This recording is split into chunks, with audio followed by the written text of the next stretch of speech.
É um dos maiores mistérios da história dos OVNIs. Um poço na pradaria do Texas e um cemitério do Velho Oeste podem conter provas de que não estamos sós. Em 1897, algo supostamente caiu no Texas, 6 anos antes da invenção do avião. Alguém ou alguma coisa foi encontrada nos destroços. Quem ou o que está enterrado na tumba anônima? A pedra estaria em algum lugar por aqui. Destroços da queda foram jogados em um poço que foi selado. Tem alguma coisa se mexendo. Até agora. Temos um elemento, mas não sabemos o que é. Este é o caso número 1897-201, Aurora, Texas. Primeiro contato.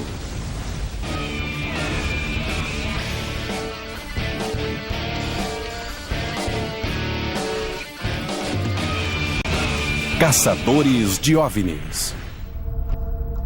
Em 17 de abril de 1897, o povo de Aurora, no Texas, olha para o céu e vê algo que nunca tinha visto antes: uma máquina voadora. Às 6 da manhã, cidadãos reportam ter visto algo em forma de charuto voar de norte para sul sobre a cidade. Conte o que sabe desse caso. Este é um caso incrivelmente histórico, famoso e misterioso, um dos mais estranhos da ufologia. Como aconteceu antes de existir a ufologia, ninguém sabe realmente o que foi que houve. Segundo testemunhas, o engenho parecia estar em apuros e bateu em um catavento situado em terreno alto. A colisão e a explosão resultante espalharam fragmentos sobre uma grande área. No local, observadores curiosos encontram estilhaços que parecem ser uma mistura de alumínio e prata, e nos fragmentos contorcidos descobrem algo estranho: um misterioso corpo diminuto. Um militar local declara que o piloto morto é um marciano. O jornalista S.E. Aiden reporta a história no Dallas Morning News. Sua coluna cita os planos do povo da cidade de enterrar o que pensam ser um piloto alienígena no cemitério local. Supostamente, um alienígena foi enterrado em 1897. Muita gente diz que tem uma tumba ali, mas, por outro lado, muitas testemunhas dizem que não há nada ali. Então há uma boa dose de confusão ou desentendimento. Surpreendentemente, este não é um fato isolado. Jornais do país todo contam histórias similares de estranhas aeronaves que foram vistas da Califórnia à costa leste. Sacramento, na Califórnia. Tacoma, em Washington. Hastings, no Nebraska. Chicago, no Illinois. Springfield, no Missouri. Decatur, em Michigan. Waterloo, no Iowa. Centenas de aparições foram reportadas em vários estados, sendo que 108 foram registradas só no Texas. 6 anos antes da invenção do avião, os americanos viram algo pelos céus.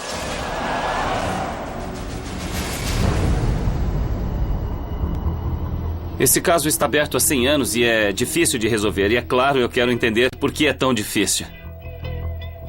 Bem, é aqui que tudo para, é isso. Todas as investigações acabaram parando aqui, exatamente neste ponto. Segundo dizem, os destroços da queda foram recolhidos da área, mas uma parte deles foi atirada em um poço abandonado. Quase 50 anos depois, pessoas que usavam o poço foram atingidas por uma estranha doença, como se vê nesta foto. Uma doença que deforma e altera o corpo. Nos anos 50, o poço foi selado. Durante anos, qualquer tentativa de abri-lo foi rejeitada pelos proprietários da área. Até agora. A menos de 5 quilômetros do poço, fica o cemitério de Aurora.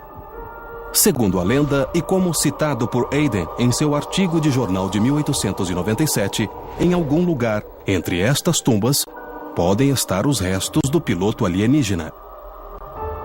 Primeiro, eu preciso ir ao cemitério para ver se localizo a misteriosa tumba. Segundo, preciso de evidências de dentro do poço e análises do solo e da água para ver se achamos algo em comum. Em busca de respostas, Pat Asker vai investigar o misterioso poço. Só existe um modo de chegar ao fundo desse assunto, que é entrando no poço. Bill Burns vai ficar na área para colaborar com os historiadores e investigar o local da queda. Vamos ver se alguma coisa realmente pode ter caído aqui, se há algo anômalo. O Dr. Ted Eckworth vai para o cemitério para tentar localizar a tumba e investigar o que há de verdade por trás da lenda do alienígena enterrado, usando o radar de penetração de solo. Vamos tentar marcar uma área onde provavelmente o alienígena possa estar. Antes de reabrir o poço, Pat se encontrou com o proprietário atual, Tim Oates. Numerosos pesquisadores de OVNIs tentaram validar a queda de Aurora, mas a família Oates sempre relutou em mexer no poço. Os caçadores de OVNIs serão os primeiros a entrar. Você sabe que tem uma boa parte da história dos OVNIs no seu quintal. Sei. Pode me dizer quando exatamente taparam o poço? Sim, está escrito aqui. Foi fechado em 1957, está selado. Quer dizer que o poço ficou fechado por mais de 50 anos e que, se o destaparmos, seremos os primeiros a entrar. Isso.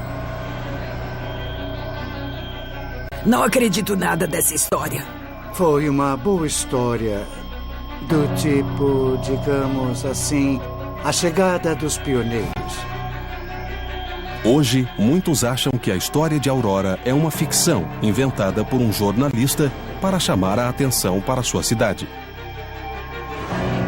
Outros dizem que nunca houve evidência física de uma queda, que o catavento sobre o qual a nave caiu nunca existiu e que o local de enterro do alienígena é só uma lenda rural. James Mars, pesquisador de OVNIs local e historiador, investiga este caso desde o início dos anos 70. A primeira vez ninguém queria dizer nada, diziam que nada aconteceu. Os que negam dizem que nada aconteceu, que porque a cidade estava morrendo, precisavam de alguma história para criar um mínimo de turismo e que por isso Hayden escreveu o artigo. Mas a história pode ir além. Pode haver provas que chegaram até nossos dias. Em 25 de maio de 1995, um Boeing 757 da America West viu um objeto em forma de charuto com luzes ao longo de suas laterais voando por sobre o Texas. O que segue é a gravação do controle de tráfego aéreo do voo 554 da America West daquela noite. Um piloto a 12 mil metros disse que viu algo a 9 mil metros, muito comprido e com um estroboscópio. Isso não é bom. Isso significa o quê? Eu não sei se é um OVNI, é a bobagem de Roswell de novo. 13 de maio de 1981. 7 testemunhas reportam ter visto um objeto em forma de charuto com janelas sobre o norte do Texas. Uma das testemunhas disse que a nave tinha luzes verdes e amarelas pulsantes e outra se deu ao trabalho de desenhar o que disse que viu. E, é claro, há o caso de Aurora, de 7 de abril de 1897. Queremos colocar a história de 1897 de Aurora no contexto de toda a atividade aérea dessa região no final do século XIX. O primeiro dirigível feito pelo homem é creditado a Henri Guissard.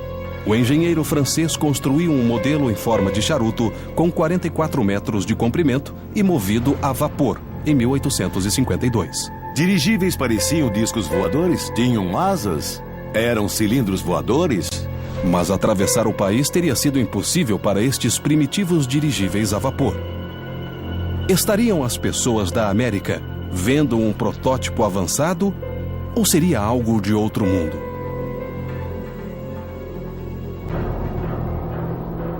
Outro ponto-chave da história de Aurora é o alegado enterro do alienígena no cemitério local. Em 1973 era óbvio que havia uma tumba ali e na época a pequena lápide ainda estava aí e era bem estranha. Viu isso com seus próprios olhos? Sim, era um arenito, mais ou menos desta altura. E tinha um V entalhado nela. E pequenos círculos. Um dos lados parecia abruptamente quebrado. E acho que havia outra porção na pedra. E se projetarmos a parte que faltava para o outro lado, o resultado é um disco. Com janelas. Certo? Certo. Mas estava ali. Por que não exumam a tumba? É uma prática muito comum e saberíamos com certeza o que há ali. Bem, várias coisas aconteceram. Não queriam ninguém abrindo tumbas, colocaram policiais para tomar conta e assim, algumas semanas se passaram e começaram a esquecer. Na mesma noite que retiraram os policiais, a pequena lápide desapareceu e nunca mais foi vista. O Dr. Ted Eckworth e o arqueólogo Garth Baldwin sabem que achar o túmulo seria o primeiro passo para resolver o mistério de Aurora. Bom, todas parecem lápides mais novas. Temos que achar a parte mais velha do cemitério. São construídos em seções e talvez devamos ir do outro lado da colina. É, parece mais velho. Olha essa. 1891. Estamos chegando lá. Por aqui. Essa é a área certa do cemitério. Vamos armar o laptop e ver se há correspondência com as fotos. A primeira tentativa é localizar a tumba usando fotos históricas. Uma das imagens foi feita em 1970 e mostra a pequena lápide. A outra é de um filme do início dos anos 90, feita por uma testemunha ajoelhada onde a lápide ficava. As características das fotos deveriam permitir estabelecer pontos básicos de referência e, a partir deles, triangular a posição. Acha que essa é a lápide mais próxima? É a inscrição dos Bledsoe. Esta parte do cemitério se ajusta à história do piloto enterrado em 1897. Há túmulos ocupados em toda a nossa volta com inscrições dessa época, mas não há inscrições a uma distância de 5 ou 6 metros do local onde se supõe que enterraram o piloto. Há uma área sem nada, mas em toda a volta há inscrições de 1897, 1885, 1894, então o espaço combina com a época.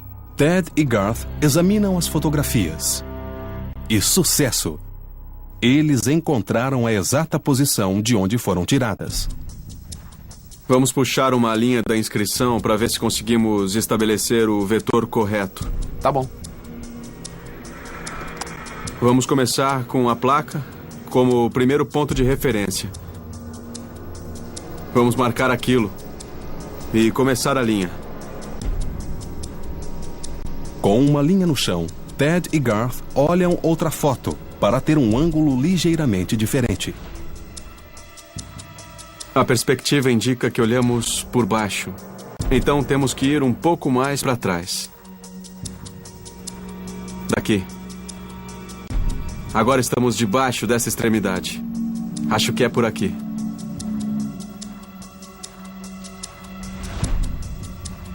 É aí mesmo. Vamos dar uma olhada. Estamos prontos para o radar. Com o local marcado, Ted vai trazer um moderno radar que pode revelar a prova de um contato alienígena no século XIX. –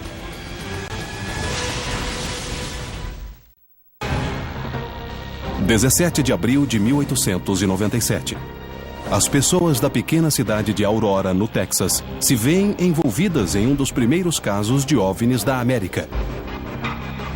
Segundo o repórter local, S.E. Aiden, um dirigível em forma de charuto bateu em um catavento e explodiu em chamas, espalhando destroços por uma grande área.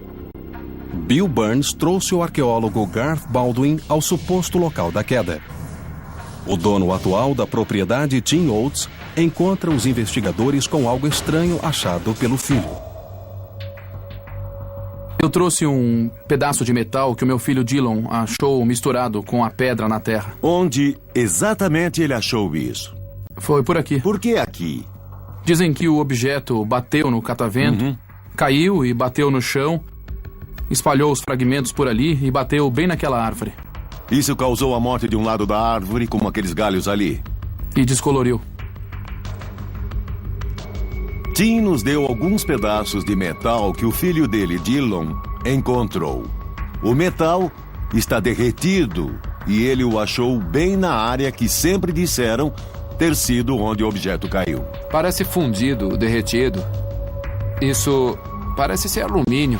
Curiosamente, o artigo de jornal de Aden, reportando a queda de 1897, diz que o objeto era feito de um metal desconhecido, que parecia uma mistura de prata e alumínio.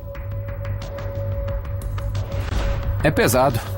Pesado demais para ser alumínio. O alumínio é mais leve, especialmente quando é fino. Segundo dizem, este é o local da queda. Os artefatos que estão aqui representam o período de tempo desde que se deu a queda até a época atual. Então, se os artefatos existirem mesmo, devem estar por aqui. Bom, os detectores de metal deveriam nos ajudar a encontrar metais do catavento ou qualquer outro, além de identificar qualquer material no chão. Ali há um grande. Vamos identificar alguns locais, cavar com uma pá, examinar a terra e ver o que aparece, não é?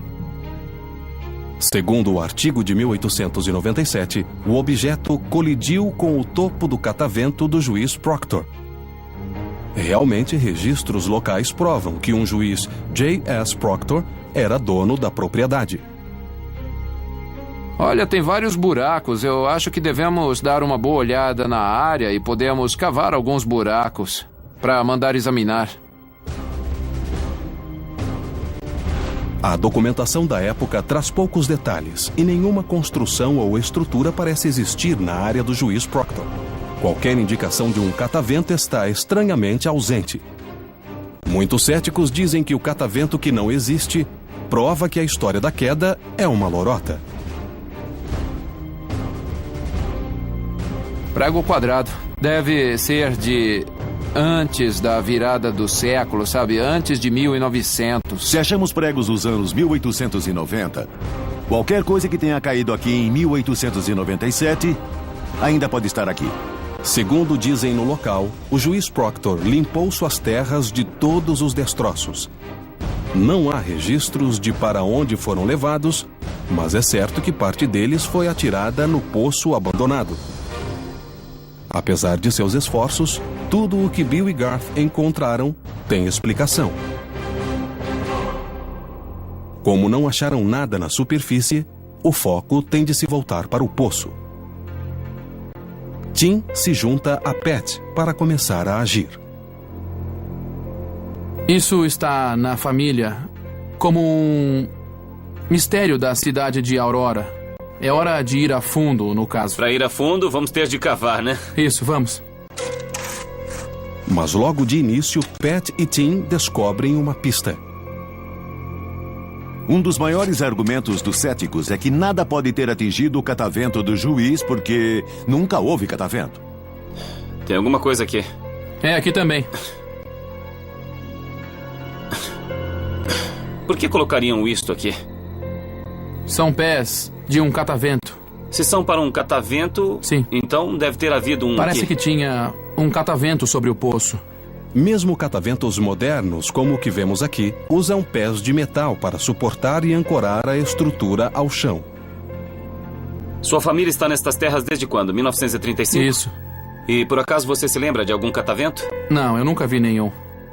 E a minha família nunca mencionou nenhum. Sua família nunca mencionou o catavento? Não, só o poço.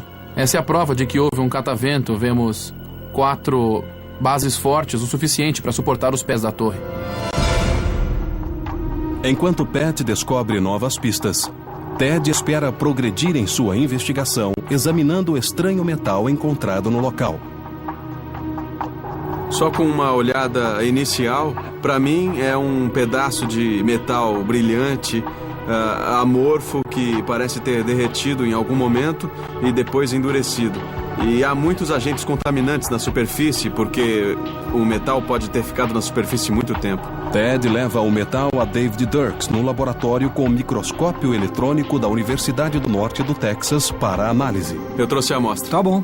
A primeira coisa a fazer é uma amplificação e descobrir do que ela é feita.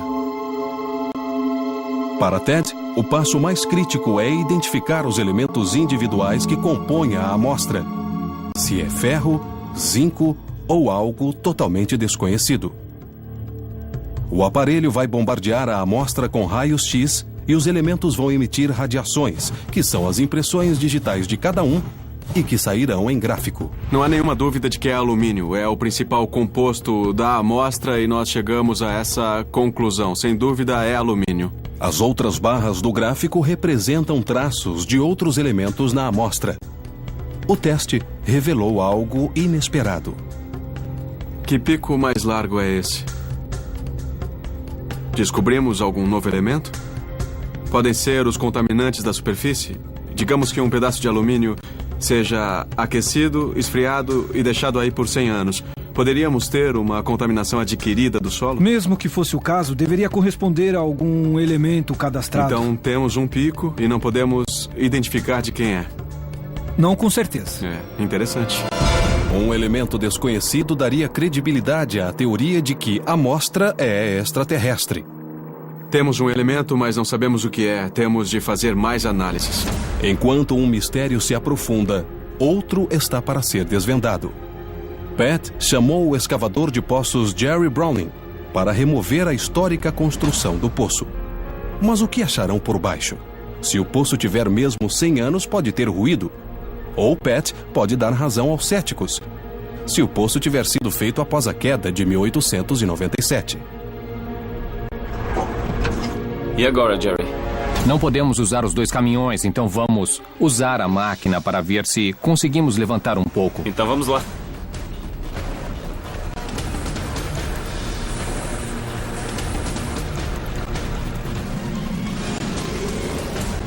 O desafio agora é levantar a construção sem danificar o local. A casa é mais pesada do que a gente pensava. É bem mais pesada do que parecia.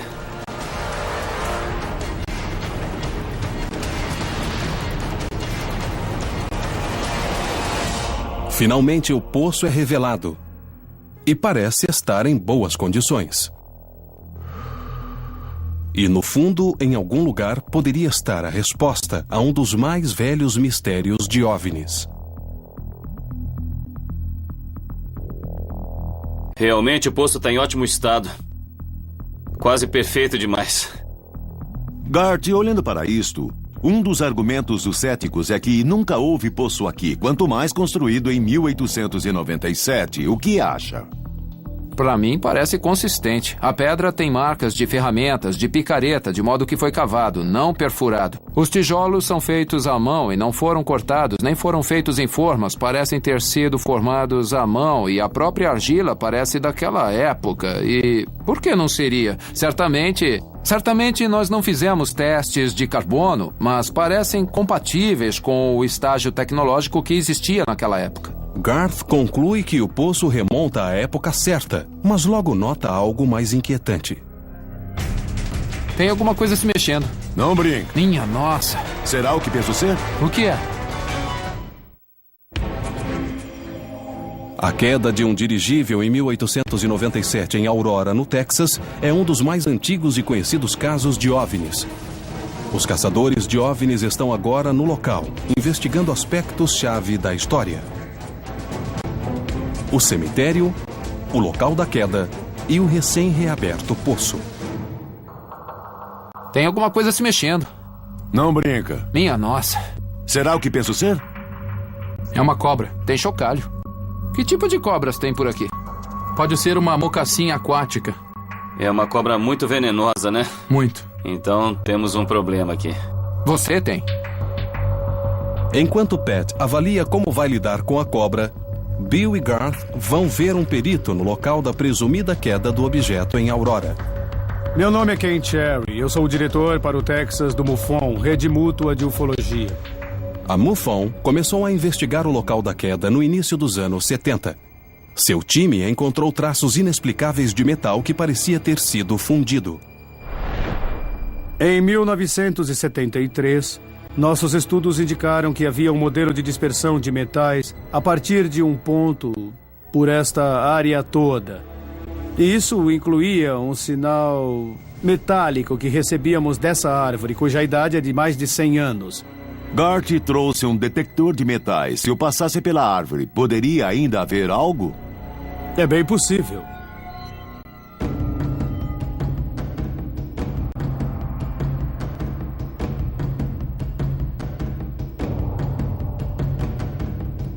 Assim como no local da queda, novamente se acha metal onde não deveria haver. Minha nossa, olha só isso! É óbvio que não vamos cortar um carvalho de 200 anos para ver se há algum pedaço de metal fundido dentro. Já entendemos. Os relatos são coerentes. Podemos não saber o que é, mas sabemos que há algo ali. Metal incrustado numa árvore, estranhas formas de metal coladas à rocha. Bill e Garth continuam encontrando pistas perturbadoras. Mas serão fragmentos de um OVNI caído? A descida de Pat ao fundo do poço pode prover as evidências necessárias. Tem havido muita controvérsia neste caso. Até agora, céticos dizem que isso tudo não passa de folclore. Mas descobrimos que havia um catavento porque achamos estruturas de suporte. E ficamos, claro, felizes por encontrar um belo poço de 12 metros. O folclore acabou revelando os fatos. Havia um catavento e um poço e pode haver também destroços no fundo dele, quem sabe. Mas o poço parece estar cheio de perigos. Um deles se contorce na água lá embaixo. E um outro ainda deve estar confirmado. Contam a história de que a água daqui estava contaminada e que Brawley Oates, avô do Tim, ficou doente por causa disso. Realmente há fotos, e temos essas fotos, que mostram que seu avô teve erupções na pele das mãos por causa da água do poço e que por isso mandou fechar. Pode estar contaminado ainda. É o que ficou conhecido sobre a lenda deste poço. Um perito em segurança ambiental é chamado. Jim Chappell, da TAS Serviços Ambientais. Vamos ficar em prontidão de salvamento enquanto baixamos. Tá legal. E vamos monitorar o ar para sua segurança e vamos puxá-lo de volta. Como há risco de contaminação da água e do solo, Pat não deve se expor. É uma roupa contra a contaminação? Na verdade, é uma roupa de proteção química. Ainda não analisamos a água e não sabemos que perigos pode haver. A roupa vai servir para prevenir problemas. Tá legal. A roupa não é muito confortável, mas eu acho que vai servir. Tá legal, Jim. É agora. Um par de luvas, depois outro. Levante-se e abaixe os braços. Pronto. Brad, a correia. É muito refrescante aqui dentro. Estique o braço ao máximo. Assim. Tá legal. Fiquei ótimo, né, Bill? Depois de ajustar a roupa e a correia, Jim coloca uma máscara em Pat. Primeiro vou cobrir as células e você vai respirar para fazer a máscara aderir ao seu rosto. Tá bom. Pronto. Isso. Perfeito. Perfeito. Pat se engata no guincho e começa a descer. Sua primeira tarefa é tirar a cobra de lá. Sente-se na beirada. Segure. Verifique o ar. Tá legal. O ar está bom. Vai falando o que vê enquanto desce. Tá legal. Bom, devo dizer que é a primeira vez que eu desço num poço. Como vai com a cobra, Pat? Só um segundo. Eu tô vendo a cobra. Para. Pegue na parte traseira da cabeça. Peguei. Tô puxando. Tá bom. Pra cima. Tá, vai. Agora vai. Se segura. Ótimo. Tá aqui. Vai logo. Pode pôr a perna pra fora? Tá, tudo bem. Vem pra cá. Tá, já tô indo. Isso. Tá livre. Pode se afastar. Ótimo. Vai lá, vai. Tá aqui. Quem é o nosso perito em cobras? É uma caninana. É uma caninana. Tudo bem? Com a cobra fora do poço, Pat faz outra descida. Desta vez ele procura uma resposta para o mistério do objeto de Aurora. Ted e Garth Baldwin voltam ao cemitério com um novo equipamento de alta tecnologia. Sem permissão da cidade de Aurora para cavar no cemitério, Ted procura usar um método menos invasivo para ver por baixo da terra. O perito em radar de penetração no solo, Stan Wood, e o filho Robert vão ajudar Ted na tarefa. Este X marca o local. Bom, o que eu sugiro é varrer a área maior para estabelecer o que é normal. Quando soubermos o que é normal, podemos começar a procurar as diferenças e também as anormalidades. O radar de penetração emite pulsos eletromagnéticos na Terra. Se um pulso atingir um objeto, ele retorna à máquina emissora, criando uma imagem na tela. Seremos as primeiras pessoas a usar radar de penetração de solo na marca que fizemos no chão. Esperamos encontrar coisas que sejam interessantes ou fora do comum. Tudo consistente até aqui. Aqui tem alguma coisa? Veremos as mudanças na densidade dos túmulos, dos caixões e possivelmente até dos ossos das pessoas enterradas aqui. Se acharmos alguma coisa que pareça fora do comum em termos de tamanho, de caixão ou de estrutura óssea, saberemos que há algo estranho ali. Estarão as respostas do caso de Aurora enterradas a 7 palmos no cemitério local? Ou no poço de 12 metros de profundidade e 100 anos de idade? Estou ouvindo alguma coisa.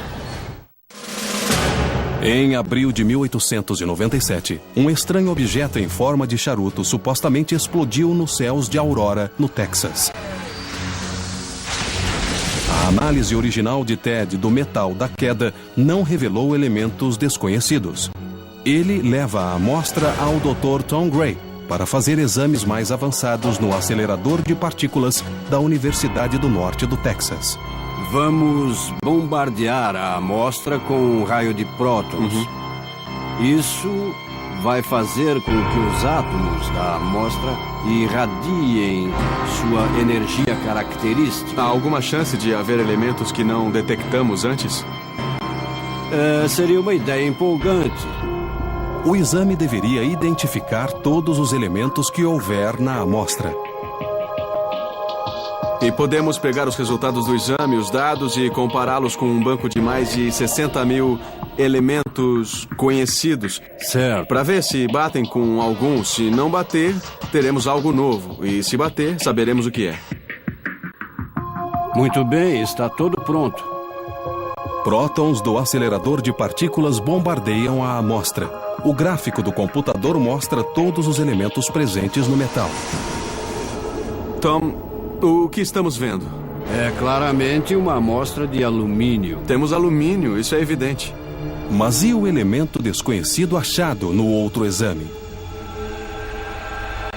Este espectroscópio é muito mais sofisticado do que a máquina anterior e pode identificar cada elemento da amostra. Claramente, a maioria da amostra é de alumínio. Está vendo algo fora do comum? Parece que há uma quantidade muito alta de ferro na amostra. Para Ted e Tom, a alta taxa de ferro abre um novo mistério, que dá credibilidade à tese de uma queda de OVNI. Qualquer alumínio para propósitos industriais é sempre uma liga. Isso quer dizer, alumínio é o principal componente, mas há outros elementos presentes para torná-lo mais manufaturável. Quando analisamos as modernas ligas de alumínio, todas contêm ferro, mas em concentração muito menor do que vi nesta amostra. Seria esse alumínio da nave que caiu em 1897? O uso de alumínio conheceu grande progresso na década de 1880, embora na época da queda o metal permanecesse raro e muito caro. Embora não possamos provar que nossa amostra venha de 1900, sabemos definitivamente que ele não é uma liga comum nos dias de hoje. Não é isso? Tá. No poço, estão tentando recolher amostras do fundo, 12 metros abaixo da superfície. Mas o tempo, na quente tarde de verão, virou. Pat, baixado ao fundo do poço por um guincho, não tem tempo a perder. Há muitos relâmpagos por perto e o vento só está aumentando. Pat precisa pegar as amostras, carregar o que ele puder e sair dali. Porque a tempestade se aproxima e estamos em local exposto. Procure-se algum tipo de metal. Tá bom. Escuta, me dá mais uma corda. Eu tô vendo algumas raízes aqui. Alguma coisa metálica? A tempestade complica a busca. Você está atado a um cabo metálico suspenso em um tripé de alumínio e tem raios. E você está na água. Só um segundo, eu preciso pegar uma boa amostra. Tem um lodo pegajoso aqui. Encha a caixa com o que houver no fundo do poço. Vamos dar uma olhada e puxar você. Tá bom, podem puxar. Está subindo, Pat. Estou vendo você. Muito bem.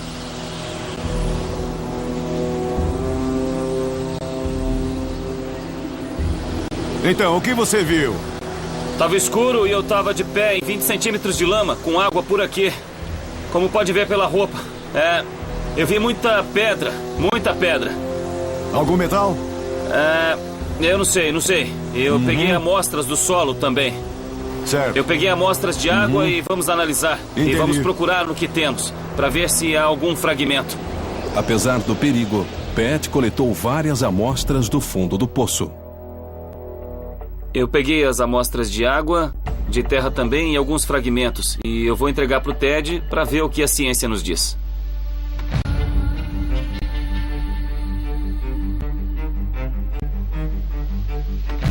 Eu dei uma olhada nas amostras que Pat trouxe do poço e, sabe, à primeira vista parecem mais ou menos o que se esperava. Eu não achei nenhum pedaço de alumínio. Pode ter alumínio em escala microscópica, mas só olhando a amostra. Porque claramente não há nada anormal. O que eu vou fazer agora é analisar o solo e a amostra mais de perto. A análise adicional de Ted provará finalmente se o poço está contaminado e, se estiver, se poderia ser responsável pela estranha doença que desfigurou Brawley Oats. O poço destapado, supostamente cheio de destroços de um OVNI caído, forneceu várias amostras de fragmentos, água e solo. Mas nenhum pedaço de metal está visível nos fragmentos. As amostras de água e solo ainda podem conter respostas para a doença de Brawley Oats. Ted procede a análises adicionais. Brenda Wiles, da Telen Incorporated, analisa amostras de água e solo para agências do governo e indústrias. Basicamente, o que encontramos foram minerais que teriam sido encontrados normalmente em água de poço e solo. A única coisa fora do comum que encontramos foi um alto nível de alumínio nas amostras. Alumínio, é mesmo? Sim. Nossa, é interessante, porque na história desse caso havia uma enorme quantidade de alumínio que foi lançada no poço. Isso é coerente com os seus achados? É possível. Pode ter acontecido alguma coisa assim. Ou poderia haver alumínio naturalmente presente nos minerais do local. Eu continuo estranhando que a gente tenha achado tanto alumínio misturado no solo da área onde supostamente houve a queda. E existe alta concentração de alumínio no poço. Se juntarmos isso tudo, eu acho perfeitamente coerente que possa ter havido um aparelho feito de alumínio que caiu na área.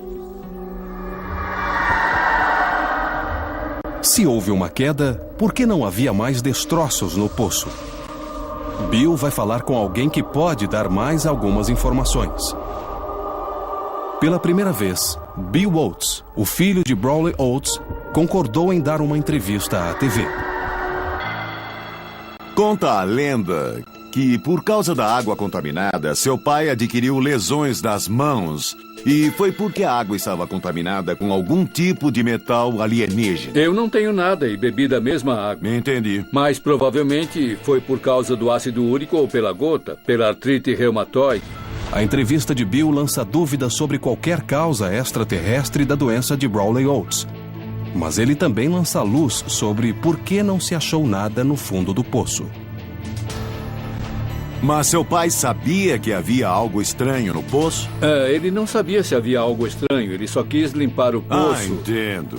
Só para ter água limpa para beber. Então não foi em resposta a qualquer lenda ou história. Foi só porque ele se mudou para lá e quis limpar o poço. E ele trouxe pessoas para ajudar a limpar o poço. Isso mesmo. Estava lá aquele dia? Estava. Sabe quanto metal tiraram do poço? Não sei. Entendi. Mas, de fato, o senhor sabia se havia algo no poço, algum metal estranho? Disseram que levaram o metal embora, sim. Então, se a água era saudável para consumo, por que selaram o poço? Os canos enferrujaram e pensamos que o poço tivesse secado. Cavamos um poço novo. Os canos de ferro fundido enferrujaram. Enferrujaram sim, certo. E não tínhamos mais água. Isso é importante para os céticos por aí. Nós mostramos que a água do poço não estava contaminada. Mostramos que Otis tapou o poço porque os canos enferrujaram e ele achou que tinha secado.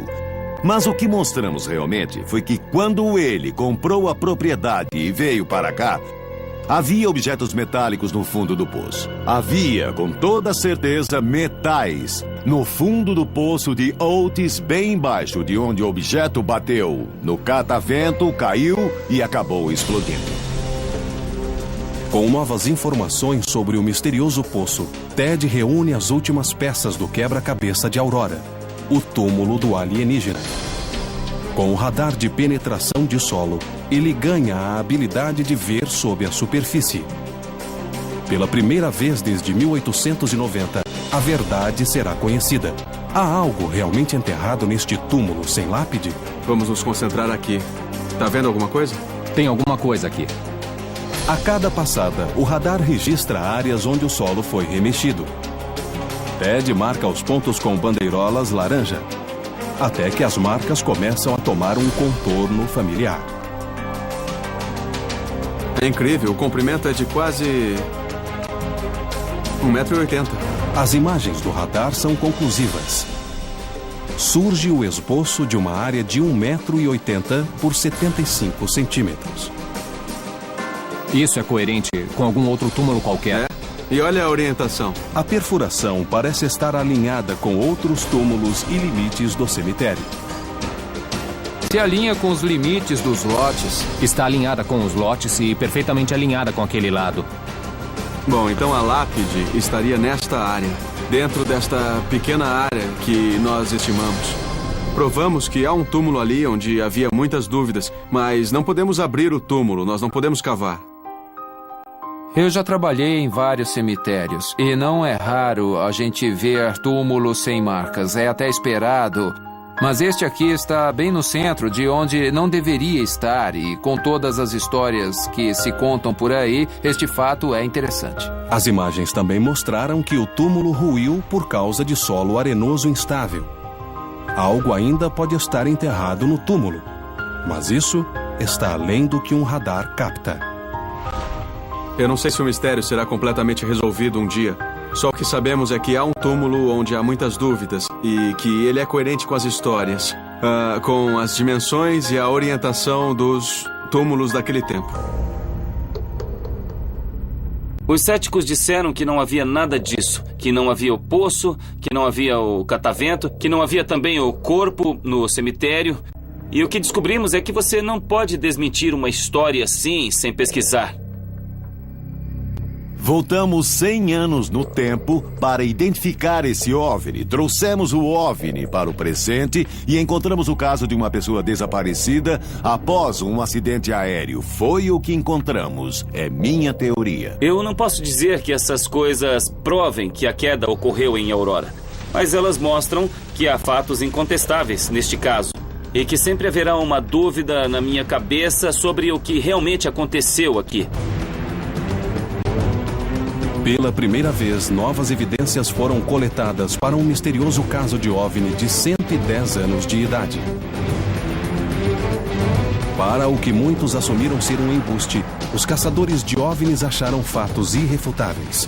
Mesmo assim, o mistério de Aurora continua sendo o caso estranho de um objeto voador não identificado, visto muitos anos antes da própria invenção do avião.